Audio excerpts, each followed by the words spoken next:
தலைமை கழக சொற்பொழிவாளர் கவிஞர் ஐயா நாகை நாகராஜன் அவர்களே, நேற்று கூட ஒரு பட்டிமன்றத்தில் பேசிட்டு தான் காரைக்காலில் பேசிவிட்டு ரயில் ஏறி வந்திருக்காங்க. அதே நேரத்தில் அதாவது பட்டிமன்றம், இவர் வந்து நிறைய பட்டிமன்றத்துக்கு போயிருக்காரு. பட்டிமன்றத்துக்கு போகும்போது காசு கொடுப்பாங்க எல்லாரும். அங்கே பேசக்கூடிய 2 அணிக்கும் காசு தருவாங்க. நாங்கள் அப்படி செய்யறதே கிடையாது. இவர் வருடம் வாங்கிடுவார் பட்டிமன்றம் எனக்கு வேணும்னு. நான் என்ன செய்வேன்னா, எனக்கு புத்தகம் வேணும், அப்புறம் ஸ்வீட்டு காரம் வாங்கி கொடுங்க, தேநீர் வாங்கி அவரே செலவு செய்து என்னுடைய தேர்தல் பிரச்சாரத்தையும் செஞ்சுட்டார். உண்மையிலேயே பாராட்டுக்குரிய நடுவர் அவர்கள். எப்படியும் அவருக்கு வந்து சோதனைகள் தான். ஏன்னா அவருக்கு இது சோதனை தானே. ஸ்வீட் வாங்கி தரார், காரம் வாங்கி தரார், புத்தகம் வாங்கி தரார், தேநீர் வாங்கி தரார், அதுவே சோதனை தான். எனவே ஐயா அவர்களுக்கு நன்றி பாராட்டி, மாண்புமிகு தமிழக முதல்வரின் நீடித்த புகழுக்கு வலிமை சேர்ப்பது, நீடித்த புகழுக்கு, அதுதான் அங்கே வந்து மிக முக்கியம். அதற்கு முன்னால் ஒரே ஒரு கவிதையை மட்டும் உங்களோடு பகிர்ந்து கொள்ளலாம் என்று நினைக்கிறேன்.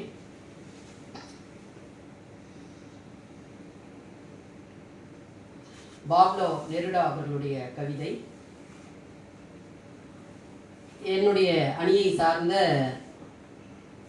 தோழி வந்து மிக அருமையாக அந்த சாதனைகளையும் சொன்னார். அந்த சாதனைகள் பெறுவதற்கு சோதனைகள் எப்படி உதவி செய்தது என்று சொன்னார். தன்னையும் பாராட்டி கொண்டு ஏதாவது எப்படியெல்லாம் நான் வந்து இந்த மேடையில் நின்று கொண்டிருக்கிறேன், வளர்ந்திருக்கிறேன் என்பதையும் சொன்னார்.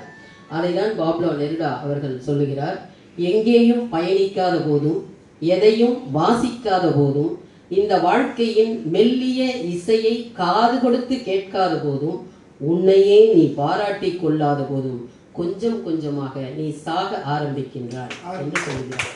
எனவே இங்கே வந்து கருத்துக்களை கேட்டு எங்களை உற்சாகப்படுத்தக்கூடிய இந்த சான்றோர் பெருமக்களை அனைவரையும் வணங்கி இந்த சோதனைகள் என்ற அந்த தலைப்பிற்குள் நான் செல்கிறேன். அதாவது சாதனைகள் அடைந்தது பற்றி சொன்னாங்க. அந்த சாதனை செய்வதற்கு அடிப்படையாக இருப்பது சோதனைகள் தான். எப்படி சோதனை? மிசாவை பற்றி அவங்க சொன்னாங்க, அந்த அணியை சேர்ந்த தலைவி அவர்கள்.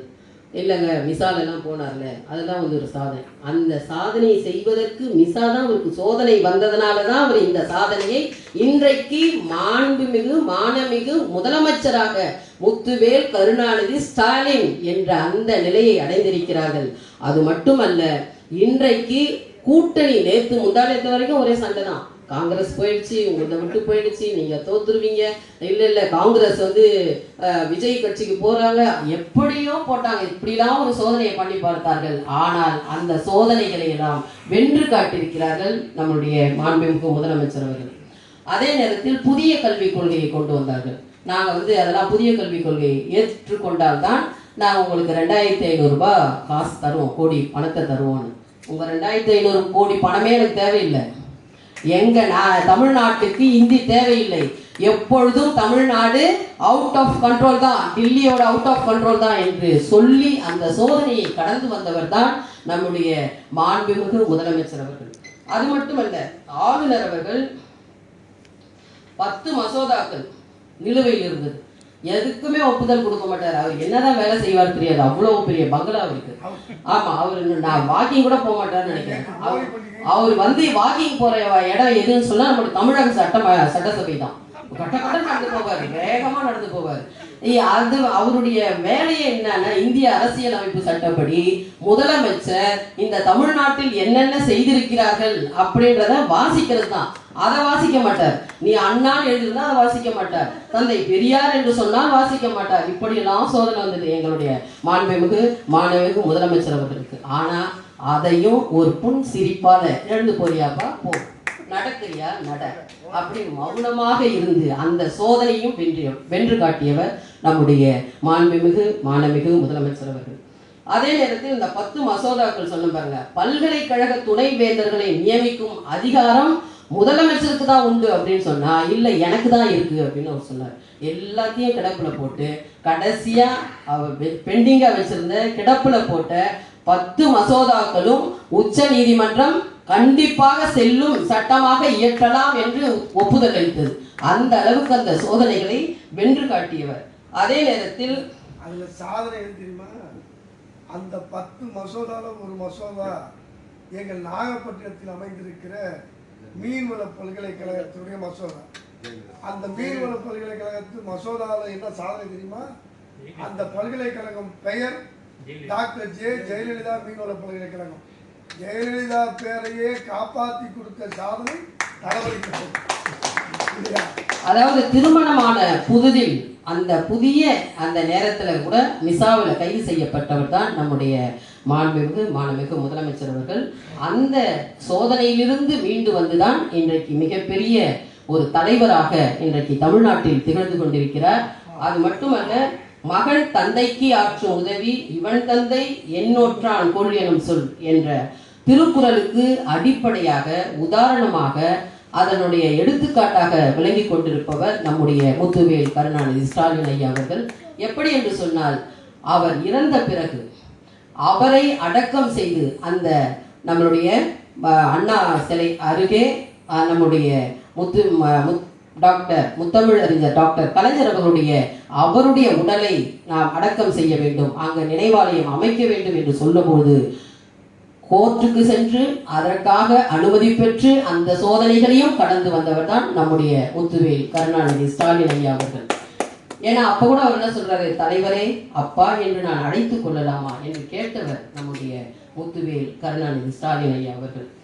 அது மட்டுமல்ல, அண்ணா மேம்பாலம் என்று ஊழல்னு அந்த அம்மா ஜெயலலிதா அம்மா ஆரம்பிச்சாங்க. அந்த அம்மா என்ன ஊழல் செஞ்சாங்க, ஊழல்வாதினே பெயர் குத்தியாச்சு. அதெல்லாம் ஒத்துக்கவே மாட்டேன்றாரு நம்ம எடப்பாடி. அதை பத்தியே பேச மாட்டேன்றாரு அவரு நாம எங்கேயும் மாட்டிக்க கூடாதுன்னு போய் அமித்ஷாவை பார்த்துட்டு வந்துடுறாரு. இப்ப அண்ணா திமுகவா இல்ல அமித்ஷா திமுகவான்னு தெரியல. அந்த அளவுக்கு இருக்கக்கூடியவர். அப்பொழுது அந்த அம்மா என்ன பண்றாங்கன்னா, அண்ணா மேம்பாலத்துல இல்ல இவர் ஊழல் பண்ணிட்டாங்க அப்படின்னு. அதுல A1 யாருன்னா நம்முடைய மாண்புமிகு முதலமைச்சரை தான் சேர்த்திருந்தார்கள். அந்த நேரத்தில் கலைஞர் அவர்களை கைது செய்த பொழுது அவர் என்னை கைது செய்யக்கூடாது என்று சொன்னாலும் கூட உண்டுகட்டாக கூட்டிக் கொண்டு சென்றார்கள். இதை பார்த்து தொலைக்காட்சியில் பார்த்து நான் தானே A1 என்று கமிஷனர் ஆபீஸ்லேயே போய் சரணடைந்தவர் நம்முடைய அந்த சோதனைகளை எல்லாம் வென்றவர் நம்முடைய முத்துவேல் கருணாநிதி ஸ்டாலின் ஐயா அவர்கள். இப்படி அவருடைய சோதனைகள் தான், அந்த அடிப்படை தான் ஒருவனை அந்த வழக்கில் ஒரு சாதனை என்ன தெரியுமா? 2001 மே மாதம் 30ஆம் தேதி நடந்த நிகழ்வு. மானங்கட்ட அதிமுக அதுக்கு பிறகு 15 ஆண்டு காலம் இந்த தமிழகத்தை ஆண்டிருக்கிறது. இன்று வரை அந்த மேம்பால ஊழல் வழக்கில் என்கிற குற்றச்சாட்டை பதிவு செய்யாமல் முதல் தகவல் அறிக்கையோடு, அதுவே நம்ம தளபதிக்கு பெரிய சாதனை. ஆனா அந்த சோதனை எல்லாம் வென்று காட்டியவர்ல, நீங்க அங்க வரணும், நேர சாதனைக்கே போயிட்டு. அதே மாதிரி பாத்தீங்கன்னா, அதாவது ஒரு முறை திமுக வரும், அடுத்த முறை அண்ணா திமுக வரும். இந்த முறை திமுக தான் வருது, எழுதி வச்சுக்கோங்க. நீங்க 200க்கு மேல நான் எடுப்பேன் என்று முத்துவேல் கருணாநிதி ஸ்டாலின் ஐயா அவர்கள் சொன்னார் என்றால், அதற்கான வழிவகைகளை ஏற்பட்ட சோதனைகளை எல்லாம் அதாவது படிகட்டுகளாக தன்னுடைய சாதனைக்கு படிகட்டுகளாக உருவாக்கி கொண்டவர் யார் என்று சொன்னார், நம்முடைய முத்துவேல் கருணாநிதி ஸ்டாலின் ஐயா அவர்கள் தான். அவர்தான் இன்றைக்கு மிகப்பெரிய ஒரு ஆளுமையாக, இன்னும் சொல்ல போனால் இந்தியாவினுடைய பிரதமராக வருவதற்கான அத்துணை வாய்ப்புகளும் இன்றைக்கு இருந்து கொண்டிருக்கிறது. எனவே அவருடைய சோதனைகள் தான் அவருடைய சாதனைக்கு மிகப்பெரிய மகுடம், நீடித்த புகழுக்கு காரணம் என்று சொல்லி பேச வாய்ப்பளித்தமைக்கு நன்றி பாராட்டி விடைபெறுகிறேன். நன்றி, வணக்கம்.